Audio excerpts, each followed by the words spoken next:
அனைவருக்கும் வணக்கம். நான் உங்கள் டி கோவிந்த். உத்தரிக்கிற ஸ்தலம் அப்படின்னு ஒரு இடம் இருக்கா? இது ஒரு மூணாவது ஆப்ஷனா? இந்த கேள்வி பலரும் வைக்கிற ஒரு கேள்வி. அதை குறித்து நம்ம இன்றைக்கி பார்க்கலாம். எல்லோரும் என்ன நினச்சிட்டு இருக்காங்கன்னா, மோஸ்ட்லி நம்ம இந்த உத்தரிக்கிற ஸ்தலம் பற்றி ஒரு அண்டர்ஸ்டாண்டிங் வரணும் அப்படிங்கிறதுக்காக வந்து அப்படிங்க இருக்கிறவங்க என்ன நினைக்கிறாங்க அப்படின்னா, பரலோகம் நரகம் அப்படிங்கிற மாதிரி இது ஒரு மூணாவது இடம் அப்படின்னு நினைக்கிறாங்க. முதல்ல இந்த இடம் அப்படிங்கிற ஒரு விஷயத்தை நம்ம வந்து புரிஞ்சுக்கணும். இந்த உலகம் படைப்பு அப்படிங்கிற விஷயம் இருக்குல்ல, படைப்புகள் அப்படிங்கிற ஒரு விஷயம் இருக்குல்ல, இந்த படைப்புகள் எல்லாமே வந்து காலம், பொருள், இடம், time, place, matter or thing, time, place, matter அப்படின்னு சொல்லுவாங்க. இதை கண்டினியூம் அப்படின்னு சொல்லுவாங்க. இது வந்து படைப்புகளுக்கு மட்டும்தான் பொருந்தும். ஸோ இப்போ நான் வந்து ஒரு டேபிள் செய்யணும், ஒரு சேர் செய்யணும் அப்படின்னு வச்சுக்கோங்களேன். நான் ஒரு சேர் செய்கிற ஒரு தொழிலாளின்னு வச்சுக்கோங்க. நான் வந்து எப்படி சேரை செய்வேன்? ஒரு மரச்சேர் செய்யணும்னா எனக்கு மரம் தேவைப்படுது. அதை செய்கிறதுக்காக ஒரு இடம் தேவைப்படுது. ஒரு இடத்துல வச்சு தான் ஆகணும். ஏன்னா ஒரு பொருள் ஒரு இடத்துல இருக்கணும். ஒரு பொருள் செய்கிறோன்னா அது ஒரு இடத்துல இருந்தாகணும். ஸோ அதுக்கான ஒரு இடம் தேவைப்படுது. செய்கிறதுக்கான ஒரு காலம் தேவைப்படுது. இவ்வளோ நேரம் ஆகும் அது செய்கிறதுக்கு ஒரு காலத்துக்குள்ளே தான் செய்யவே முடியும். ஸோ இடம், பொருள், காலம் ஆகிய மூணும் தேவைப்படும் ஒரு படைப்பாளி ஒரு படைப்பு செய்கிறதுக்கு. இப்போ நான் ஒரு கார்பெண்டர், நான் வந்து ஒரு சேரை செய்கிறேன் அப்படின்னா, இப்போது ஒரு சேரை வந்து அங்கே வச்சுருக்கேன். இப்போ ஒரு சேர் தனியாக இருக்குது. இப்போது இது வேறு ஒருத்தர் வந்து இந்த சேரை பார்க்குறாருன்னு வைங்களேன். அவர் வந்து அதில் என்ன பார்க்க முடியுமா? படைப்பாளியை பார்க்க முடியுமா? படைப்பில் படைப்பாளியை பார்க்க முடியாது. ஸோ ஏன்னா இதுக்கு அப்பாற்பட்டவராக இருந்தால் தான் அதை செய்ய முடியும். அதுக்கு உள்ள கட்டுப்பட்ட ஒருத்தரால் மரத்தாலேயே ஒரு சேர் செய்ய முடியாது. அதே மாதிரி தான் அந்த பொருளுக்கும் இடத்துக்கும் காலத்துக்கும் உள்ளே அடங்கிய ஒரு விஷயத்தால் அதே விஷயத்தை படைக்க முடியாது. அதற்கு அப்பாற்பட்டது, இந்த மூணுக்கும் வெளியே இருக்கிற ஒரு விஷயந்தான் அதை செய்ய முடியும். அதே போல் தான் இந்த உலகம் இந்த மூணுத்துக்குள்ளேயும் அடங்கி இருக்குது. இதற்கு அப்பாற்பட்ட ஒருத்தரால் தான் படைக்க முடியும். அதுதான் கடவுள்னு நம்ம புரிஞ்சுக்கிறோம். கடவுள். ஸோ கடவுள் இதை படைச்சிருக்காரு. நம்ம இந்த உலகத்துக்குள் ஸோ இந்த மூணு வந்து படைப்பு அப்படிங்கிற ஒரு விஷயத்துக்குள்ளே தான் இருக்கணும். ஸோ நித்தியம் அப்படின்னு நம்ம போகிறப்போ, அதாவது இட்டர்னிட்டி அப்படின்னு நம்ம போகிறப்போ, நம்ம என்ன புரிஞ்சுக்கணும் அப்படின்னா வந்து இந்த மூணையும் தாண்டி நம்ம போயிடும். கடவுள் இருக்கிற இடத்துக்கு நம்ம போகணும். இந்த படைப்புக்குள்ளே இருக்கிற நாம் நேரத்தை தாண்டி போகிறோம். நேரத்துக்குள்ளே இருக்கிற நாம் நித்தியமான காலத்துக்கு போகிறோம். காலம் இல்லாத ஒரு இடத்துக்கு போகிறோம். பொருளுக்குள்ளே இருக்கிற நாம் பொருட்களை தாண்டிய, பொருட்கள் இல்லாத ஒரு இடத்துக்கு நம்ம போகிறோம். இடத்துல இருக்கிற நாம் இடமில்லாத நித்தியத்துக்கு போகிறோம். ஸோ இப்போ நம்ம இடம் பற்றி பேசிகிட்டு இருக்கோம். நித்தியத்தில் இடம் அப்படிங்கிறது எப்படி இருக்குது? Are in eternity how does place exist? Place அப்படிங்கிற ஒரு அண்டர்ஸ்டாண்டிங் கான்செப்ட் எப்படி இருக்குது அப்படின்னு பார்த்தோம்னா நம்மளால் புரிஞ்சிக்க முடியாது. ஏன்னா நாம் வந்து இந்த இடம் அப்படிங்கிறதுக்குள்ளே நம்ம படைக்கப்பட்டிருக்கோம். இதுக்குள்ளே தான் நம்ம இருக்கோம். நம்மளுடைய புலன்களால் நம்ம இதை அறிஞ்சுக்கிறோம். அதுக்குள்ளே மட்டும்தான் நம்மளோட புரிதல் இருக்கும். அதை தாண்டி நம்ம புரிதல் போக முடியாது. நம்ம அதுக்குள்ளே அகப்பட்டிருக்கோம்.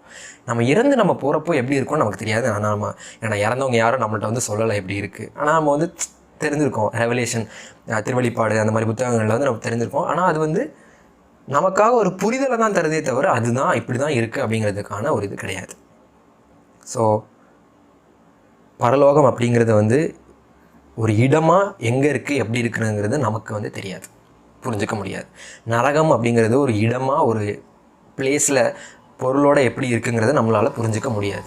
நம்ம வந்து புரிஞ்சுக்கிறோம். சில பேர் ஒரு அண்டர்ஸ்டாண்டிங்காக பைபிள்லேயே வந்து அது நிலத்துக்கு அடியில் இருக்குது அப்படின்னு ஒரு அண்டர்ஸ்டாண்டிங்காக தான் சொல்கிறாங்களே தவிர லிட்ரலாக நிலத்துக்கு அடியில் நரகம் கிடையாது, லிட்ரலாக வானத்துக்கு மேலே பரலோகம் கிடையாது. இது வந்து மனிதன் புரிஞ்சுக்கிறதுக்காக இந்த மாதிரி எக்ஸாம்பிள்ஸ் இருக்குது. ஸோ காலத்துக்கு, பொருளுக்கு, நேரத்துக்கு, அந்த இடத்துக்கு அப்பாற்பட்ட இடத்துக்கு நம்ம போகிறோம்.